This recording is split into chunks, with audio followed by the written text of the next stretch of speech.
Queridos amigos, sejam bem-vindos ao canal Videira Espírita. Meu nome é Cristina Brito e este é o programa O Evangelho segundo o Espiritismo, projeto 15 minutos. Aqui diariamente estudamos a terceira obra básica da doutrina espírita, o Evangelho segundo o Espiritismo. Estamos atualmente no capítulo 3, Há muitas moradas na casa de meu pai. Agora eu já não me equivoco mais, já falo direitinho como está no livro. E vamos ver hoje o item 11. O item 11 e ainda o 12, que também vamos ver hoje, está lá a partir do item 8, são um resumo do ensinamento de todos os espíritos superiores. É o que Kardec nos coloca aqui ao final desses itens. E está na parte do capítulo que é a instrução dos espíritos. Então, estamos vendo aqui sobre os mundos superiores. Vimos aqui ontem sobre a questão do que entendemos do mal.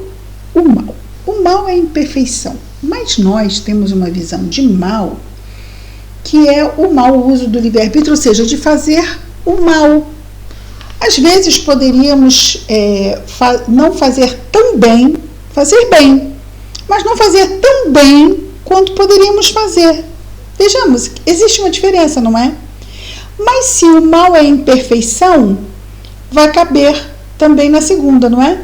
Fazemos o bem, mas não fazemos tão bem o bem que poderíamos fazer, ou seja, a imperfeição ainda ali, não dando àquela escolha toda a plenitude que aquela escolha poderia ter. Por quê? Porque ainda não temos um grau maior de perfeição. Então, por melhor que estejamos fazendo, ainda não é, porque a imperfeição não nos deixa ainda melhorar aquela que já é até uma boa escolha, mas que ainda vai melhorar mais. Mas há ali o mal como imperfeição, diferente do mal, que é uma escolha que é o que vemos nos espíritos imperfeitos do mundo de provas e expiações. Quando as escolhas nossas ainda têm um maior grau de erro do que de acerto, ou seja, ainda são escolhas equivocadas. Erros ainda são escolhas baseadas nas paixões, na materialidade, nos vícios morais. Então, essas escolhas têm uma conotação de mal, diferente da outra, embora a palavra é de novo aquela questão, não é? Da pobreza da linguagem. Da palavra ser a mesma, o mal. Só que já é um mal capaz de prejudicar. E diferente de ser até algo que já se faz bem, mas que pode melhorar. Por quê? Porque ainda vamos nos tornar mais perfeitos. Ainda há ali a imperfeição, que é o mal. Também é chamada de mal, a imperfeição. Perfeito o bem, e Jesus falou, não é? Bom é o Pai. Por quê? Porque é pleno na perfeição, Deus nosso Pai. Vejamos então, a gente quer destacar isso porque muitas pessoas às vezes ousam dizer que Kardec está ultrapassado.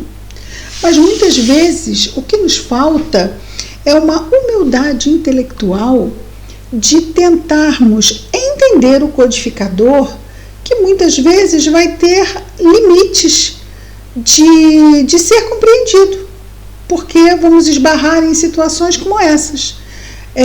Poucas palavras para mais diversos sentidos. E aí estamos vivendo isso. No item 11, nosso item de hoje vamos ver o 11 e o 12. Vejamos, somos positivos, não é?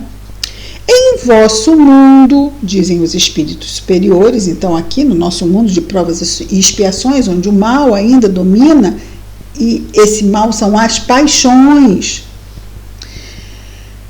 Em vosso mundo tendes necessidade do mal para sentir o bem. Então aqui ele está falando desses extremos, não é? Então temos dificuldade natural de sentirmos o bem, porque nós estamos vindo lá de trás, né? Estamos melhorando, ainda não vislumbramos os mundos iluminados, ainda nos é difícil perceber o que realmente é um mundo regenerado, um mundo feliz, um mundo angélico. Nos é difícil. Por quê? Porque nós estamos encharcados ainda na vivência mesmo de mundo de provas e expiações. Estamos aqui já há bastante tempo.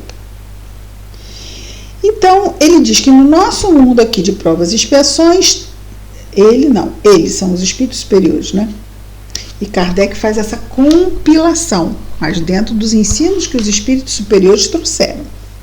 Em vosso mundo, tanto, claro que Kardec não diria assim, porque ele também está nesse mundo, então seria em nosso mundo. Mas então está escrito, em vosso mundo tendes necessidade do mal para sentir o bem. É como se, por exemplo, a gente dá valor ao que perde, né? Então esses contrastes nos ajudam nesse processo didático, nesse processo de ensino-aprendizagem. Da noite para admirar a luz, da doença para apreciar a saúde, apreciarmos ao ponto de cuidarmos dela, não é? Nos mundos superiores, esses contrastes não são necessários, não precisam, então, da doença, não precisam, então, de se sentir mal para valorizar o se sentir bem. Nos mundos superiores, esses contrastes não são necessários. A eterna luz, a eterna beleza, a eterna serenidade da alma proporcionam uma eterna alegria que não são perturbadas nem pelas angústias da vida material, nem pelo contato dos maus que ali não têm acesso. Então, olha, já é difícil para a gente alcançar isso. Alcançar um mundo de eterna luz, eterna beleza, eterna serenidade da alma, eterna alegria que tudo isso provoca. Nós que ainda temos tantos conflitos e tantas angústias, não é? Eis que o espírito humano, e aqui ele diz, não é? Que pelo contato dos maus que ali não tem acesso. Não tem acesso pessoas ainda com os conflitos que nós temos. Esse mal, essa imperfeição capaz de atuar sobre o nosso livre-arbítrio de forma negativa. No mundo feliz que nós vimos lá atrás, não é, que o mal não mais domina, tem a imperfeição, mas não é ela que manda no meu livre-arbítrio, porque eu já tenho consciência, isso pode ter ainda um resquício de vontade de fazer, mas não faço mais não. Não faço, porque quem manda em mim é o bem. Diferença. A gente sabe o que é bom, mas às vezes a gente, como a gente diz aqui, chuta o balde, né? A gente acaba, fiz mesmo, gritei mesmo, briguei mesmo, e no mundo feliz não é assim. Pode até passar aqui por trás uma ideia, mas o que vai ser feito é o bem, o que vai ser feito é o melhor. Há imperfeição, mas não há um mau uso do livre-arbítrio. Isso é muito importante, né? E assim a pessoa vai se fortalecendo, se aprimorando, não é? E galgando outros níveis. E ele continua dizendo assim: eis que o espírito humano tem mais dificuldade em compreender. Eis o que o espírito humano tem mais dificuldade de compreender. E ele vai dizer o quê? Vai dizer o que é. Eis o que o espírito humano tem mais dificuldade em compreender. Ele foi engenhoso para pintar os tormentos do inferno e não pôde jamais representar os gozos do céu. E por que isso? Então, o que é difícil de compreender? Esses mundos luminosos. Porque a gente pinta muito bem os lugares de sofrimento, mas é difícil de pintar os lugares Por quê? Porque não estamos lá, não passamos por lá. E os artistas, quando pintam os lugares de sofrimento, é porque nós já passamos por lá. Então, inconscientemente, eles vêm muito bem pintados. Tem uma pintura que nós gostamos muito que se chama O Vale de Lágrimas. O Vale de Lágrimas. É uma pintura que Jesus está no topo e uma fileira enorme de sofredores. É enorme, linda, muito linda. Compartilhei com vocês aqui desculpa, acho que não era nem espaço para isso, mas realmente é uma pintura que gostamos muito. Depois vamos deixar aqui um link da pintura para vocês verem, tá bom? Ele continua dizendo: por que isso? Por que nos é fácil pintar o inferno e difícil de pintar o céu? Porque, sendo inferior, não suportou senão penas e misérias, e não entreviu as claridades celestes. Não pode falar daquilo que não conhece. Simples assim, né? Mas, à medida que se eleva e se depura, o horizonte se ilumina e ele compreende o bem que tem diante de si, como compreendeu o mal que ficou atrás de si. Então, ainda não estamos tão próximos dessas luzes para poder visualizá-las e representá-las, mas nos é muito mais fácil representar o que ficou para trás. Mas ele diz que quando estivermos mais à frente, nos será tão fácil representar o que está à frente quanto o que ficou para trás. E no item 12 ele diz assim: eles, os espíritos superiores. Entretanto, esses mundos afortunados não são mundos privilegiados, porque Deus não é parcial para com nenhum de seus filhos. Ele dá a todos os mesmos direitos e as mesmas facilidades para atingi-los, ou seja, para atingir esses mundos superiores, dá a todos nós os mesmos recursos. Nós é que vamos usar o nosso livre-arbítrio, a nossa livre escolha, para decidirmos como vamos usar os instrumentos que a providência divina disponibiliza para nós, para esse nosso crescimento, ou não usar, né? Também faz parte da escolha.